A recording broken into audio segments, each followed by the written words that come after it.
All right, everyone, welcome back. And I am your host, Stephen North, my partner next door to me, that way, Michael Dye, Megastar Financial. And today we're talking about jumbo loans. Now, this is a question that we hear quite often from our folks trying to buy and sell their property. So what we're going to do is we're going to first define what is a jumbo loan versus a non-jumbo loan. And then we're going to talk about the different things you should be aware of while getting a home that is a jumbo loan. So first thing, what is a jumbo loan? A jumbo loan is qualified very simply as a larger mortgage limit on your property. So back up real quick. When we're talking about the mortgage, your mortgage on your house is very simply offer price minus down payments. That net number is now what you're going to be deciding the factor on about whether it qualifies as jumbo or not. So let's just say now that you buy a house for $700,000, you put $100,000 down, that 600, that net number right there, that is what people are going to say,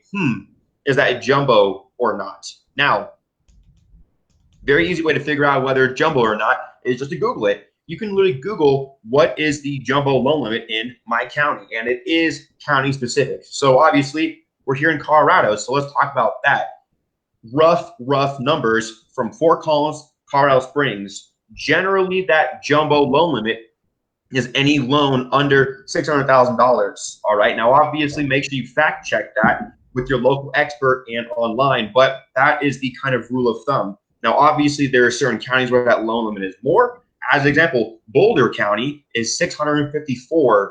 All right. And then obviously towards the west, Summit County, places like Frisco, Breckenridge, Copper, that's $822,000. Same thing with Eagle County. And that's Eagle, Vail, Beaver Creek, those properties over there. All right. Now, with that also being said, jumbo loans can qualify between 1 and 4 properties because we talked about in another video of ours what defines commercial real estate. Commercial real estate is anything over a 4-unit dwelling. So anything 4-plex or a quadplex and lower, that is residential real estate. So those jumbo loan limits, typically speaking, in Colorado, those counties, Fort Collins, Colorado Springs, a 4-unit has to be with under $1.2 million, $1 million to $1.2 million.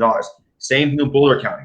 Once we're over in Vail and Summit County, now it's between about 1.5 or less. But obviously, remember, fact check all that information with your local lender because things do happen, things do change. We want to make sure that you guys are kept up to speed about what's happening.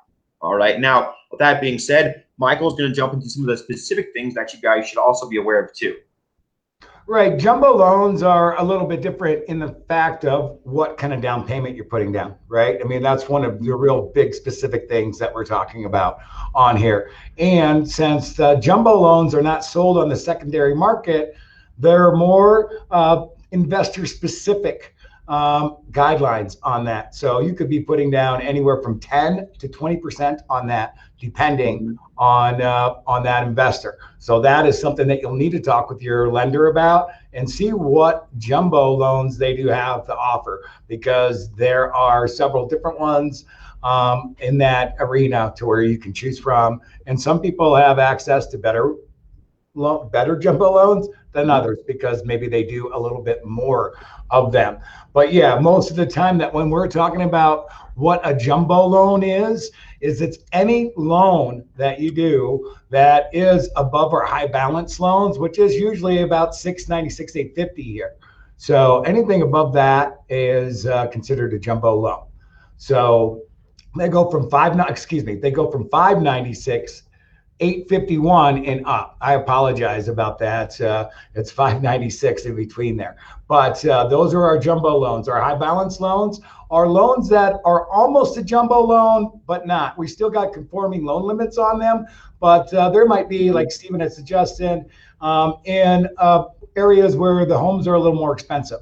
And those high balance loans won't quite have the interest rate that a jumbo. Usually jumbos are a little bit higher than the high balance loans, but the high balance go from 548, 251 to 596, 850. Those are our high balance loans, and those are still considered conforming. So anything above that 596, 851 is considered a jumbo, and you need to be talking to your lender about what the specific guidelines and documentation is needed for those types of loans. Awesome. So I love that. So just to wrap everything up, guys, when it comes to jumbo loans versus non-jumbo loans, always make sure you understand that you are being termed on the actual and net mortgage balance once you go through the offer and then your down payment process. Now, obviously, make sure to fact check all the information with your local lender and make sure that your realtor also understands how to negotiate those types of loans too. Because what we always say over here is, you know what?